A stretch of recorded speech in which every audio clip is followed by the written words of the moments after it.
What? It's still going. It's at 0. Hello and welcome back to Could It Be? An Oak Island podcast. We are your hosts, Deidre and Dustin White. I don't know if we're ever going to get this right. Oh my gosh. Like, I thought it was going to be third time the charm. I did too, but like, look at this. Huh. Well. Oh, wait. We're there. Oh my Hello. gosh. Should we restart again? No. Right. Well, we could. But we're not going to. We're not going to. All right. So technical difficulties this evening, but. All right. Wait. I'm just going to press the button again. We're going to take it from the top. Ready? Okay. Go.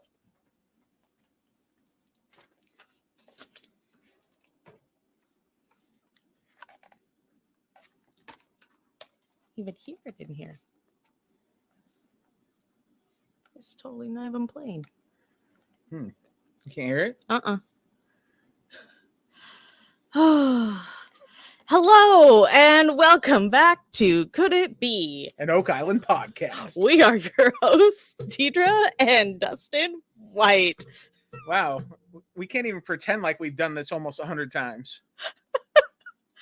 Like our intro's not played. Oh, I don't man. know what you broke on the computer, but well done. The only person on here using it is you. Okay.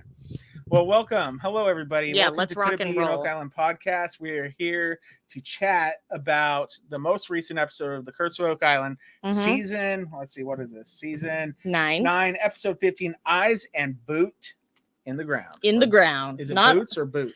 It's supposed to be boot. But it's Boots. No, it's in the title. No, it's boot. Oh, Boot in the Ground. And I thought it was on the ground, but it's definitely in the ground. It was definitely in the ground. So. All right. So what is up, everybody? We're here to chat. We're here to have a good time. So let's start having that good time. We're having a good time. I don't know what you're talking about. Yeah. Before we start, I do want to bring something up that's not Oak Island related. And Deidre and I just want to say, like, we don't even really know what to say, but it's about what's going on in Ukraine right now. I mean, a big kind of tragedy, really sucks. Don't know what else to say except for we kind of hope it is resolved soon with no one else getting hurt. You know, it doesn't seem like that's going to be the case, but it sucks, and it's got me real down this week. I don't know. What about you? Yeah, I mean, it's been rough, and we're sending, our best to those with friends and family or are potentially there. So yeah, I have a family member in the Ukraine, and last I heard he was doing okay, but good news. Yeah. Okie dokie. Yeah. Well, let's get into talking about something a little more fun and to at least get our minds off of that tragedy happening. Yes. Let's talk about Oak Island. Yeah. Did you enjoy last week's episode? Of course I did. You did? Well, yeah. Why did you say that like you had a big question mark over your head? I didn't think it was that good. Really? Just kidding. No, I thought it was great. I thought it was excellent. Wow. No, it was really good. I always am excited when they're digging in the money pit. Well, and we got a big dig in the money pit. At least it's the first step of a big dig. Yeah, exactly. So here's the sitch. We have money pit this episode. We do. We have a field trip. Yep. And we have a little bit of swampish area. Swamp action. A little swamp action. Right on. Yeah. So I want to hit those two first.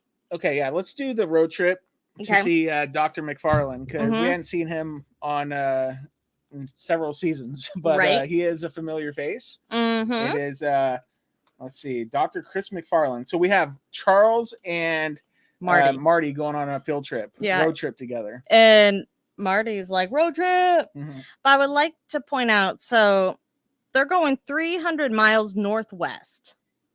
Like, that's a lot of miles. That's one way, 300 miles. And they did not look adequately snack supplied. They stopped for food. You don't know that.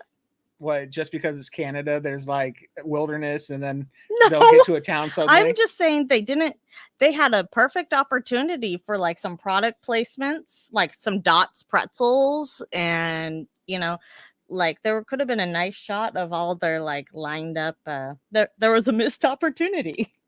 Sure. They need to get you in there to help them negotiate that, coordinate the scenes for them or something. Coordinate the snacks. Yeah. Official Oak Island snack coordinator. Is that your title? That's my title. I've had a lot that I have dubbed myself, but currently I'm the snack coordinator. Okay.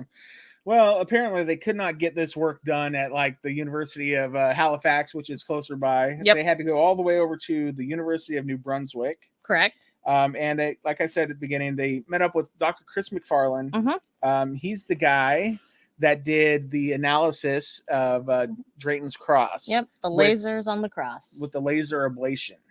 Pew, and pew. So, what? Pew, pew. Pew, pew. All right, so we had more laser ablation done onto the lead bag seal. And yes. Since it's lead, it goes to Dr. Chris McFarland. Of course. And so, yeah, I mean, it was pretty quick compared to what they were doing with the cross, because they really like to drag that out because it was such a huge find. Well, that, and so they did that, and then they had sent it over to Tobias, remember, it to try to narrow down the quarry. And who knows, we might see Tobias again. Don't think they needed him. They already had all of the data. Well, he said the closest he could get based off of his database was clearly, with his roughly 7,000 records. Yeah, he said they start with about 7,000 records to compare it with, and they pare it down to just 10 to 12. So 7,000 down to a dozen. That's pretty good. And all the locations that it could be from are in Europe. So that's a ding, ding, ding. That's something winner, to get excited about. Mm-hmm. Yeah. Dr. McFarland says that the English signature doesn't fit because, they came in there being sure that they already knew where the lead had come from, right? Based off of the seal. And when they talked to Dr. Christopher. So yeah, they were thinking it was England, and not the case. And what if it was made for England? From, I guess they wouldn't do that back in those days, huh? They were kind of enemies with each other. I don't know. Maybe someone swiped some lead while they were there. They're like, I might need this for a bag seal. Yoink! Yeah. And then they put their own seal on it. Okay. That's right. Sure. Well, they didn't have lasers back then to test where the lead was coming from. No, that's a relatively new process. Okay. Relatively. Anywho, he's saying not English, but likely from the Mediterranean area. Heard that before. Yep. I was like, ooh, Mediterranean, and concluded that it is French lead without a doubt. Marty's like, what? So like the cross. Yeah. Then they're all like, this came from the same quarry as a cross. It had to have. It must have. Okay. They didn't quite say that. No, but it does say we should compare it to the elemental analysis of the cross and the lead here on the bag seal, because, well, it darn well couldn't hurt. Yeah, so Clotworthy does go into big speculation of the connection between the bag seal and the cross. Marty says it's nice to deal with scientists because they just say this is what it is, and he says it's excellent data. So he's stoked. He's probably running to, as soon as they're off camera, he's probably running to the phone to do some video chat with Craig. Big Brother. Oh, I thought Craig's the data guy. That's true. And then they're like, we got to get Big Brother on this because he'll form the connective tissue for the things. They get the data points, and then we got to connect. Sure. Yes. So they thank Dr. McFarland, tell him goodbye until next time. So long field trip. Yeah, that's a long way. 600 mile round trip. That's like a 10-hour drive. Yeah, but I am willing to bet that they lasered more than just that when they went. Like, for a long drive, they've got a lot of lead hanging around there. So they've had a few little random pieces that Gary's like, oh, that's probably just a patch. We have seen. And they've found other little pieces, like that little piece of lead that I kept saying looked like a Cheeto, but it was like a twisty thingamabobber. I get a feeling. Looked like a piece of pasta more. I'm going Cheeto. Sorry. Yeah. Cool. All right. Well, thank you, Dr. Chris McFarland. We do hope to see you again. Good day, sir. Good day, sir. All right. Let's talk about the swamp. Near the swamp, if you will. But I mean, it's the swamp. Southeast corner of the swamp, just outside the swamp. Yes. Okay. So Alex and David Fernetti. Wait, Alex. Yes. Lagina. Not like Alex Fernetti, because that's not an additional person. I probably should. Alex. I wrote this note. I probably should have put his last name. Yeah, I'm going, wait a second. Did we get another Fernetti up in here? So he's that lost Fernetti brother. The real creative with the names there. So Alex Lagina and David Fernetti begin a high-tech GPR scan of the area with the goal of finding any kind of signal that would let them follow the buried stone road toward the money pit. You know, when they busted out that GPR, what did I say? I don't remember. You don't? This is okay. Don't you? Did you say they're trying? Oh, I bet they're going to try to find the road. Well, I knew they would, because earlier, if you go back towards earlier podcasts, you'll remember me talking about the GPR, or maybe I talked to you about it off camera, that shouldn't they be using GPR to see if they can intersect where Steve was projecting the road, and then you follow it to a potentially green or not red area. Right, so you can take a little gander there, and that's more or less what they were doing. So you probably did say that, but I don't listen very well, right? Yep. So there you go. Yep.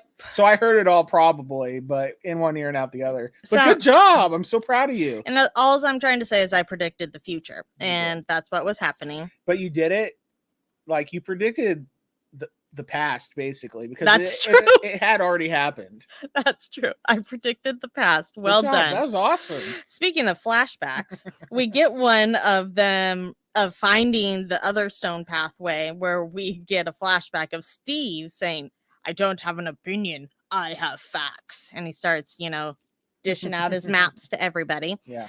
And hence talking about the projections, and always they're talking about the pottery and how that shut down the digging in the area. So they're trying, to find other ways to make that happen. So that's what's going on here. Pottery?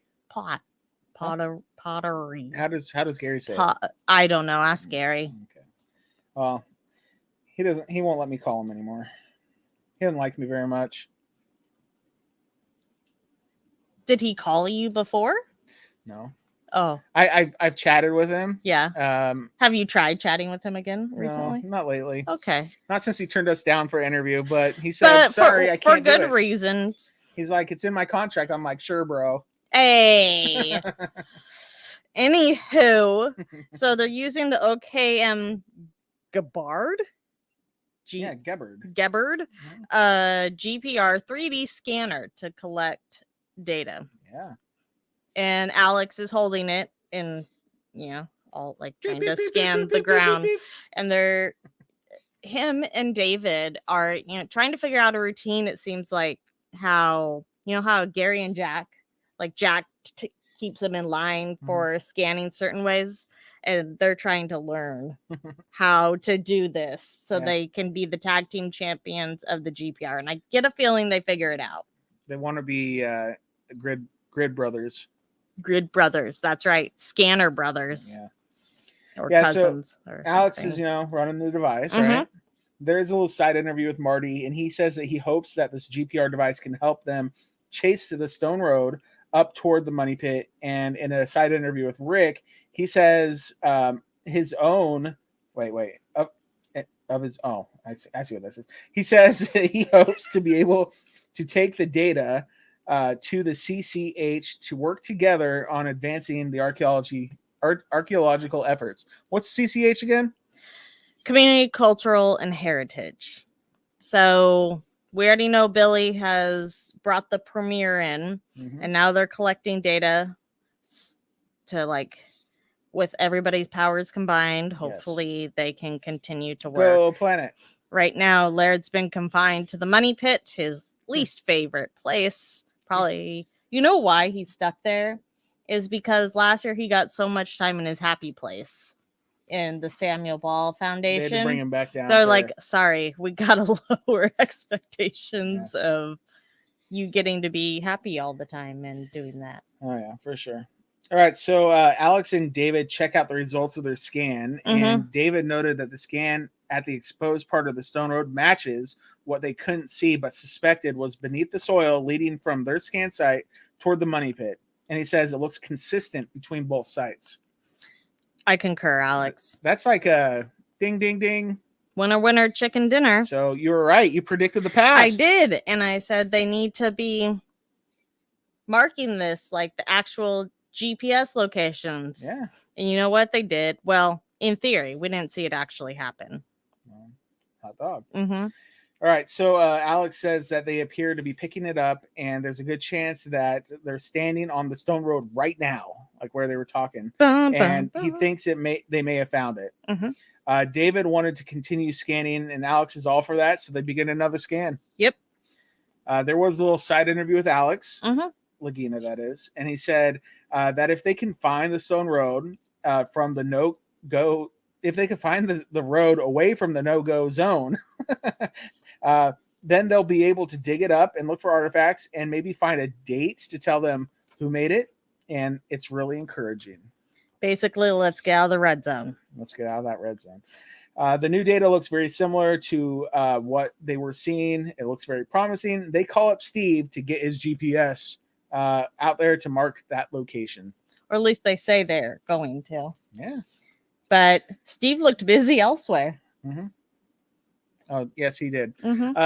Before we move on, yes, in the chat I saw that Barb just got another grandbaby. Yay! Congratulations, Barb. That is awesome. Congrats. So cool. Hey. She lives in the same state as us, just to the north. That's right. So congrats. That is awesome. All right. Well, I mean, it's time. Money pit. All right. I guess we scroll back to the top of the notes. Yeah, we go to the top of the notes where the episode actually started out. Yeah, at the beginning of the episode, we hear Clotworthy saying, "It's the dawn of an exhilarating new day on Oak Island." I agree. Yeah. So they begin recovering the spoil, or going through the spoils, not going through the spoils, pulling up spoils from the Fellowship 1, the TF1, the new caisson and borehole and pit of not despair. It's going to be a pit of prizes. Pit of prizes. Yeah, it's going to be the pit of prizes. Pit of Bobby Dazzlers. Yeah. Well, hopefully the next episode we see some stuff come out of there. It's like some of the rich stuff. The goods. Yeah. All right. So at the first time we get to the money pit, we see Rick, Gary, Doug, Laird, Peter, Billy, the ROC crew, and the Irving Equipment Limited crew. And they're doing some hammer grabbing. Right. And Gary says they've got the 3 P's of treasure hunting. Oh, what are they? Patience, persistence, and perseverance. But he's got another one. Uh-oh. Positivity. He's got the positivity. He brings the positivity. He and Jack. Yep. They are the positivity pair. Yeah. They're positivity pals. Positivity. What were you going to say? I don't know. It wasn't better than that, was it? No. Oh, geez. I'm usually the positivity pal in this house. Yeah. You're usually the, I don't know. What? What am I? You know what you are. Anyways, dreams. Yeah, me and Laird, we're homies. Yeah. So Gary says that this year we'll be holding treasure in our hands. He's sure of it. That's the positivity. That is the positivity. Yeah. Gary is the 4th P. Yeah. Doug notes that there were 3 good value targets within this can that they set down. So it has a lot going for it, and hopefully it's going to tell us a story. Yeah, they got a lot out of D2, right? That was like their aha. So yeah, absolutely. Yeah. And let's see here. So Clotworthy recaps some of the things they found within that encased area of TF1, which would be like the water samples of gold and silver at the 90-foot level. they found wood dating back as far as 1488, and that metal fragment that had a gold flake on it that they were rather excited about. They're real excited about that. And if they can find that in a 4-inch borehole, they're going to find oodles of treasure in a 10-foot wide borehole. That's the thinking. All right, so there was actually that's exactly what Marty says next. He says that TF1 was everybody's first choice to excavate because if they found traces of gold in the 4-inch borehole, then they surely find more in the 10-foot wide caisson. Right. So there you go, Marty. Laird has to document the progress at the money pit, and we're sure that he really loves that. Right, because the poor guy's like, I am not a money pit person, right? Because he will be if there's bunches of treasure pulled out of it. He is now. So literally, he's out there with his like clipboard and taking notes and like which number hammer grab they're at and what's like coming out. Because I even remember him later asking, like, okay, did that just come out? And then Pete's like, oh yeah, that was like a half grab, I think. And I was like, oh geez, like I didn't know we counted half grabs differently or whatever. But I guess so. Okay. Yeah, so the spoils from the caisson, they get deposited next to the crane and they're spread out by Billy so that Gary and Peter can metal detect it. And once that is done, the spoils are then moved to the wash plant where Steve is supervising. He does seem to be supervising. So the real question is Steve now the captain of the SS wash plant? Well, Jack wasn't over there, was he? He wasn't. So has he been put in charge? Jack's like, I do the wash table, okay? I don't need the plant. Steve's like, the plant's bigger. I'll take that. Yeah, and so that first section of the money pit gets wrapped up by saying, but with Rick getting an update from Vanessa that they are on target to hit their target on the following day. Yeah, to hit kind of that zone of interest, right? We're really interested around like 90 because that's where we kept getting hit after hit. 90-ish feet is the zone of interest. So. Kind of like the 90-foot stone. So they do some more hammer grabbing. They bring up they start pulling out some wood, like big bundles of wood. And that makes Gary happy. Of course. And Laird continues supervising, but now we have Scott there. Peter's still there. Doug's there. Billy's there. They're standing by to begin going through those spoils. Yeah, they're all getting giddy. Yeah, I mean, it's exciting. Any one of those scoops can just have a bucket of doubloons pop out. But it is early, right? So we're still pretty shallow, but we're getting closer. Yeah. So. Yeah.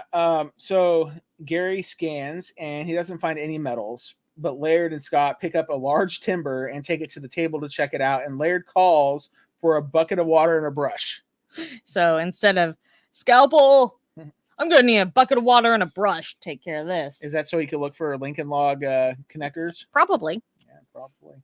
We didn't see if there was any Roman numerals on these. We didn't. I get a feeling we would know if there was. Some of those timbers were big. They were pretty darn big. Yep. Gary takes a couple smaller pieces of wood. Oh, okay. Yeah, over to the Laird and Scott as well, and he tells them that one of them looks like to be hand hewn. Jack and Alex join in with the others, and they tell Jack that they're currently at 75 feet in depth. So they're not quite to the real zone of interest yet, but who the heck knows? Stuff could be anywhere. Yeah, exactly. And we're looking for signs of disturbance, right? Leading up to that 90-foot mark. Yeah. The big guns are called in, and as they reach the target area, the depth. So Rick, Marty, and Craig arrive. Here comes the big three. The big three on the way.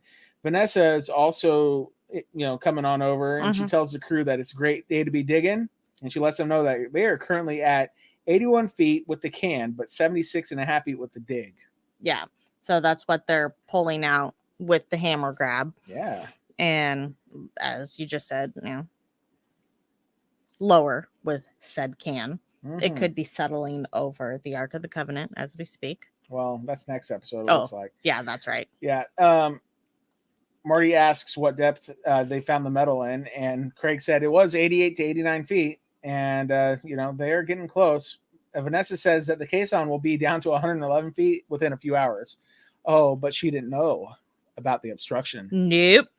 Yeah, but we'll get there in a moment. in a little side interview, Marty says that they're nearing his zone of interest because he's never believed that the treasure could be more than like 200 feet deep. A chamber around 88 feet is perfect and would make sense to him. 88 feet is still rather deep. It's really deep. It's like, ridiculously deep. Just some perspective if you're thinking about that's it. That's like an 8-story building down. Okay. That's a lot. It is a lot. So if you compare that to like the 200, I can see why Marty's being the realist here and saying, okay, guys, like that is really deep. Yeah, but maybe they just, I don't know, dug like a phony, 100-foot pit. I don't know. Why would they do that though? Because like I'm thinking, man, 20 feet's enough. It really is. That is enough. But I hope 80s. I hope they find something. I don't know. Yeah. Because that's deep, yo. Really deep. Anywho, Rick says that he wants to go down to the wash plant to give them a hand, and Marty says that he'll watch the can for him, and they all left. Yeah. So he's ready for them to screw on the next can and carry on, if you will. So there is a next hammer grab that has a lot of timber in it. Gary gets a hit with the metal detector, and it's an old fastener. And he takes first metal hit out of this. He takes it to the table for observation for the crew to take a look at. And Gary believes it's square-shaped fastener and that it is old. That's a good sign. Right? Yeah, they need to take it to like Kelly Barassa. Get it cleaned up a little bit and just, get it under the microscope. Yeah. It'd be good. Some, I was going to say laser ablation. It's iron. Yeah, I know. But then I'm like, that won't work. Not lead, XRF. Yeah. I meant XRF. Sure. So, yeah. All right. So then we go to the wash plant over by Smith's Cove, and we haven't been to Smith's Cove in like years. Yeah. Well, this is as close as you're getting. You shall not pass the wash plant. Yeah. And this is a very quick trip to the wash plant. Like a blink. You want to take it? Yeah, sure. So Rick is meandering over there. And quickly meandering, and he says everything's looking good. He's joining Steve, Charles, and David Fernetti, who are over there at that current time. Yeah. Rick says that the work at the wash plant is a tactical operation, especially when the water is so cold, and it's difficult because you're standing in one place for hours on end. Tactile. What'd I say? Tactical. Both are... are applicable here. Tactile, tactical, over and out, Roger Dodger. Terrific, tremendously cold. And that is all. All right. So as they're standing there for hours on end, a different worker found a piece of metal and showed it to Rick and was like, hey, is this metal? And he says, yep. Great find. They bag it. And that concludes our wash plant. That was the wash plant update. Yeah, that was the wash plant update. Cool. Then we go back to the money pit because that's where the action's at. Yeah. So they have a hammer grab going down, and this time it pulled up something incredible. Water. Oh, I mean, just it pulled up basically almost. Why isn't Spooner like out there like trying to test it, like grabbing a vial, standing under it? Yeah. Why isn't like Rick under there with like a cup? Right. So you just take a chug. Brackish, I would say. I mean, Spooner would cheers to that. We saw him drink out of the money pit already. So yeah, they would do it, and then we'd see Craig go. Yeah. And Steve did it next to Spooner, and Craig did it next to Rick. So Craig and Steve can just go as they're drinking it. It'll be fun. There we go. All right, Vanessa, she is discussing the lack of wood in the hammer grabs with Danny the pirate. And suggests that maybe they're bouncing off of more wood. And she recommends discussing it with Marty and the other guys and to see if they want to continue down. And Danny says, that's a good idea. He concurs. So she goes over and approaches the table and talks to a whole crew of people, even new people. Yeah. So Craig's there now. Am I bothering you by scratching this? Yes, please don't do that. I like to pick at things, and Deidre hates picking at things. I should pick at you. Oh, okay. Let's move on. All right. Where were we? Oh, Craig. Craig is at the money pit. So is Hensky. And Paul. Yeah, Paul was there. It's so good to see those guys. I know. All hands on deck. Yeah. And so Vanessa says that Danny is hitting something hard, and that's why they're not getting much in the grabs. There's something in the way, and Vanessa can't guarantee that they're going to get to the bottom of this caisson. That's like it's nightmare. Slowing them down. That's like not what they want to hear. Well, no, but also it kind of is, right? Because an obstruction could mean like a vault. Yeah, but what are you going to do to get through it if this can't get through it? Well, I don't know. I don't know. Marty's send John Chatterton down there with some tools. Yeah, I mean that could be a thing. Marty says that Rick needs to be involved in this decision, so he's gonna go get him. Yep. He tells Rick that they're at a decision point and he needs him back at the money pit. So basically, he's gone over to recruit him to come back. Come on over, big brother. I need you to make this call, Rick. Basically. Right. He's like, I want to make the call, but I really want you to make the call. Yeah, seriously. Yeah. So Vanessa says that the can is still at just 83 feet and not advancing, and they've hit a 9-foot plug, and they're not really seeing anything abnormal. And Marty asks if the mystery isn't the oscillator, it's just why nothing else is coming up, and Vanessa says that's right. So really, they're just having a hard time getting the materials out because they can advance, right? Yeah. So they can cut through something. So it's like it's a tangled mess down there. It's just we find out that it's that rock or whatever. Yeah. And it must have just been bouncing off of it every time it tried to grab it. Yeah. Well, you would. Yeah. I don't know. Oh, crud. I lost my place in the notes. You continue. So Marty asked Vanessa to hit it a few more times and not advance the can and see what happens. And Vanessa agrees to do that. Mm-hmm. Alec asks his dad, what are the chances that they put this down and not find any metal? And Marty says that he was thinking that too. Considering all they have brought up is a fastener so far. Out of a 10-foot wide can, when a 4-inch like little tiny what is it called? It's like the sonic drilling. Oh yeah. Borehole. There you go. It was escaping me. Yeah, that little 4-inch borehole brought up more than this 10-foot can. What is up with that? But they're not down to the right depth yet. No. And the hammer grab lifts out of the caisson. No, as. Oh, what? As the hammer grab lifts out of the caisson, Barcy says that he wants to see a skeleton with a chest. You so funny, Marty. Yeah, but it was mostly water. Yeah, sad.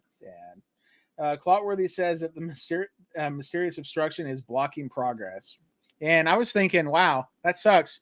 They're going to have to start a new caisson without getting to even the target depth of this right one. So the next hammer grab brings up more than water. So that's exciting. Got something they got through. Gary spots a giant rock with a perfect hole through it. Perfect. He puts his foot through it. Do you see that? Yeah. He sticks his boot through it. He does. And then they're measuring it, and you can see that it measures out perfectly. Mm-hmm. So that whole area there, mm-hmm. You say, what are the odds they hit one tiny piece of metal? What are the odds they put down that borehole and it goes through the rock? Well, apparently pretty good. It happened. Yeah, but that was really cool. I think the rock is cool. It shows you the power of that mm-hmm. sonic drill, doesn't it? Yeah, it sure does. It was like a clean hole. Smooth and everything. Very. Yeah, it's pretty cool. It was awesome. Yeah. So I was a fan. Yeah, Gary spots that rock and Billy scoops it out, and sure enough, they proclaim it was drilled through for borehole D2. Yeah, so they can now put a plaque on it and just label it D2. D2 hole. Yeah, and they can put it over in the interpretive center. There you go. That's the word I was looking for. Or the museum, however you want to. Yeah, so Clotworthy proclaims that the mystery of this obstruction has been solved. Yay! And Laird writes it down. Yeah, I'm sure he does. Next hammer grab brings up a lot more wood. So, hey, we're cooking again. Yes, we are. Very large timber, maybe 8-inch beam was within these spoils. So, I mean, Pretty that's big. freaking huge. They're building something sturdy with that. Yeah, and Marty notes, he points out that some of this wood looks ancient and some of it looks, well, more modern. It's the kind of wood he wants to see if it predates the discovery of the money pit, because they're getting such a mix coming out of it. Yeah. So something else happens. Yeah. Yeah. Like we had Columbus, and now we got another historical figure entering the fray, apparently. All right. So footwear. Yeah. Marty noted that the wood looked ancient and some looked modern. So that was something. But, Gary sees something out of the corner. He's like, hey, what's that? And he goes and picks it up. Is this a shoe?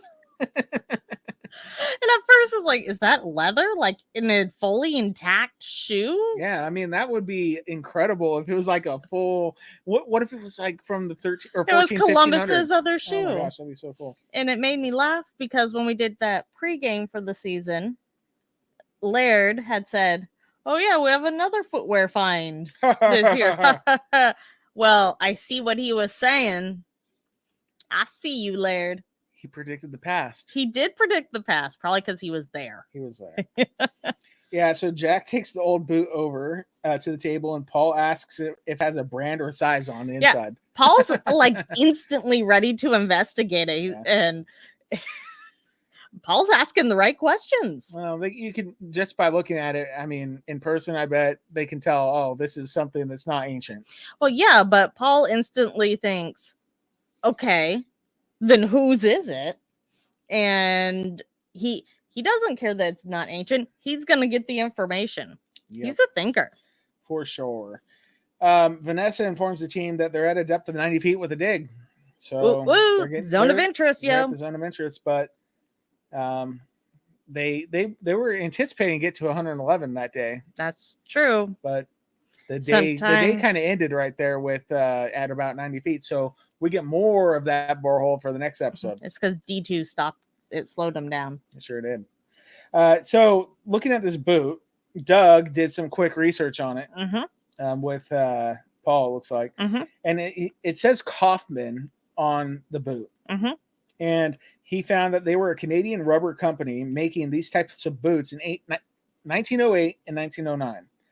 And this pit might be the pit that Franklin D. Roosevelt was digging in, and they thought that they were chasing the money pit at the time. So this could be good news. This really good news. Well, yeah, it would be confirming where they were digging, right? You hit another historical figures landmark, and you got his shoe. Well, they don't know that it's his shoe. It is his shoe. They just know that was a time period he was there. That's true. But they thought that they were on the trail of the money pit. Yeah, at the known location of the money pit, which explains why they would have so much mixed wood, right? Yeah. You would have the newer stuff from him and then the older stuff potentially from money pit. So dating those pieces of wood are probably going to be really important. Yeah, and Clotworthy goes into a big explanation about Franklin D. Roosevelt's connection with Oak Island. Once again, we've heard it a couple times. Thank you, Clotworthy. And then we see Rick hulking out and carrying one of those giant beams all by himself. Yeah. So who was it? Like Scott and Laird that carried a beam by them, like together. And Rick's like, nah, it's whole carry log. Rick is from a different time. He is. More modern working methods. There's something called a team lift where you don't, it's a way to prevent yourself from getting hurt while doing heavy lifting. It's where you co-lift something together. Rick is not yeah. No, Rick's like, nope, I'm just going to pick it up and take it to the table myself. I don't care if I might trip over a rock or something or another piece of wood. I got this. He's a beast. He's like, forget that. And he's from a different time. Back about 15 years ago when you and I first met, I probably would have done the same thing, but I hurt my back. And that would have been the thing that threw your back out. And I hurt my back at the time, and I do team lifts now most of the time. Because teamwork makes the dream work. Back injuries do not feel good. All right. So Rick says that the boot is a clue. It's a reason to keep going and to stay vigilant. I concur, Rick. Yeah. The next hammer grab contains a bunch of wood, but the dig is shutting down for the night. And Vanessa says that the current spoils depth is 92.5 feet, and they'll continue tomorrow, which is we're in the Goldilocks zone tomorrow. here. Yeah. They're in the right zone. Yeah, this is the exciting place. So at least when they wake up in the morning and come back, they're coming to something. Something they can anticipate, right? And be excited about. So yeah, it's exciting. Doug tells Vanessa about the boot and the research that he, Laird, and Paul did on it, and tells her that this could have been FDR's boot here. It could have been. Yeah, I think. Oh, come on. It is more believable than Columbus's shoe. Definitely. So right now, this is FDR's boot. I'm pretty sure Columbus. It's FDR's boot. I'm pretty sure Columbus didn't make it to Oak Island, okay? Yeah, whatever. Maybe he did. Maybe. I don't think so.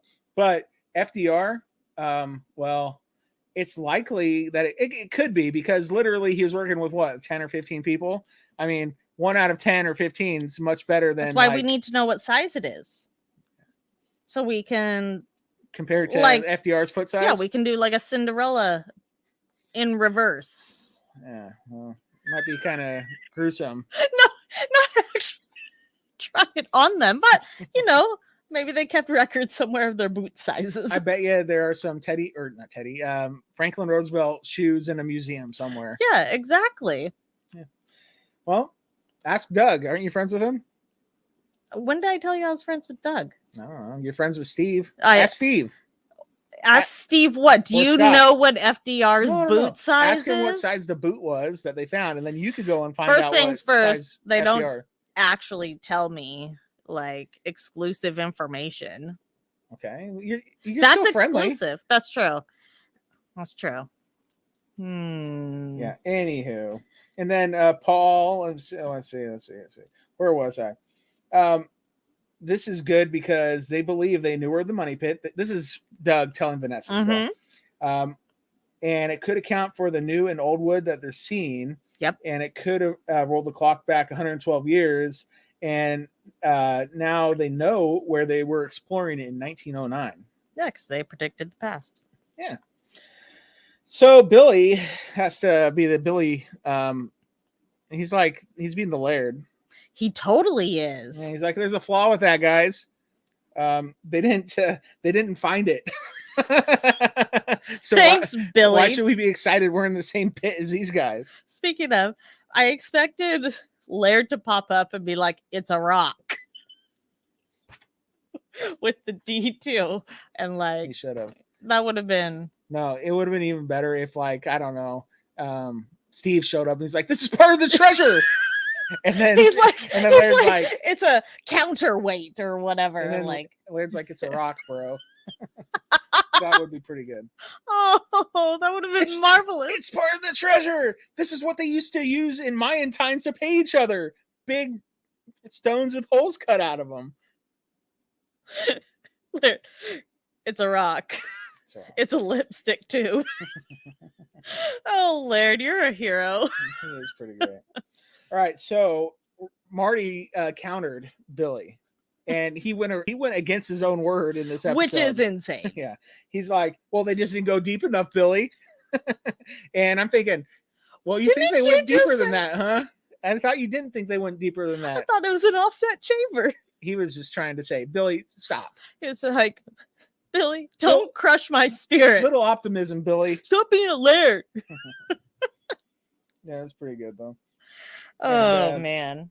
Yeah, well, Vanessa's like, well, whatever. I got 60 more feet of casing left, so let's go. Let's keep drilling down.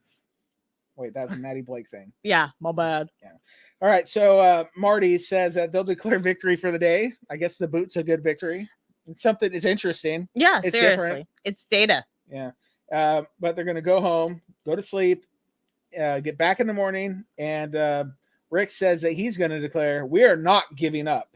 We know. The proof is down here, or down that hole, and they're not giving up until they hear what the hole has to tell them. Boom. We're not giving up till we hear what the hole has to tell us. That reminds me of the Maddie Blake special when they yelled down the hole. Oh, when they were trying to find the ghost? No, when they were ghost hunting and they yelled down there. So instantly I think about that because he says they're not leaving until they know what the hole has to tell them. So, well, Rick should just look down the hole and say, "What do you got to say for yourself, hole? Is it treasure down there? Any more toonies? Right. Any more toonies?" All right. So there was, at the very end of the episode, we had a little side interview with Rick that said he isn't bothered that they haven't made the Bravo Tango call yet. Buried treasure. He knows it's coming and he believes it is. We believe too, Rick. We believe it too, man. It's down there somewhere. I have a real tough time. Like I didn't before, but when I think about how much effort it took to dig a pit like that, and if they did, they must. I don't know. I mean, we know they at least got to 90 feet, right? Because, maybe. Well, yeah, if the money pit tale is true of a 90-foot stone. Yeah. Well, they probably did, but that's looking for the treasure. But burying it, do you need to go that deep? Maybe. They did. Okay, so if the people that made the stone road and everything were the people that hid the treasure, I mean, they did go through a big, huge process to get everything rolling on the island to have their operation or whatever. So that's still, I don't know. It's just and that's also an if. Yeah. I mean, might be two different stories here. Yeah. Right? It'd be cool if it was like 10 stories, but it would be cool if we are not bringing more people or timelines to this table. It would be cool. Not 10 stories. Okay. Let's start with one. Let's figure out 2 is the most I'll allow. Okay. But let's figure out one. Okay. All right. So that's the end of the episode. Woo! Stop Am I gonna yelling. Get you? All right. Next time on The Curse of Oak Island. All right. What does it have to say? Wash plant. With Jack and Alex. All right. Jack finds what appears to be a piece of concrete. Concrete, you say? It looked like a little chunk of concrete, yeah. All right. At the money pit, Vanessa says that the hammer grab is grabbing onto something that's too heavy to pull back up. And Rick says,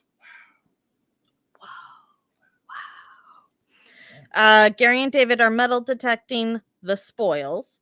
Gary finds a screamer.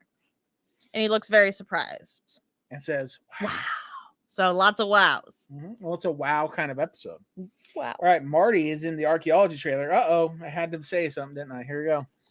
If that even works. Doesn't. It's not working.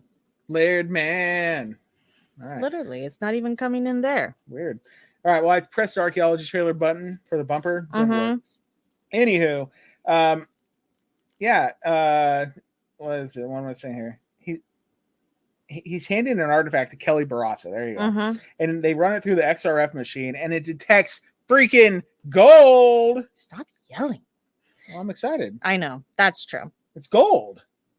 XRF. They're treasure hunting. They find gold. That's a good day. That is a pretty big deal. And considering the next episode is named Gold Diggers. Yeah. So that's kind of a big deal. Yeah. Hey, we got a funny little comment here from No. Not from, I'm gonna say it. No, it's from what is that called? Twitch. All right. So Twitch there's someone watching on Twitch by themselves, and they don't realize that there's like a whole bunch of other people watching on other platforms. Sorry, Twitch. Come back next time. Maybe bring your friends. All right. So that's all I wanted to say. Sure. Nobody can see it because nobody's on Twitch with you. All right. Is there anything else to chat about? No, that was the next time on. We have pregame tomorrow on Facebook and YouTube. Yes, 5:00 Pacific, 8:00 Eastern, and we will be here. We will.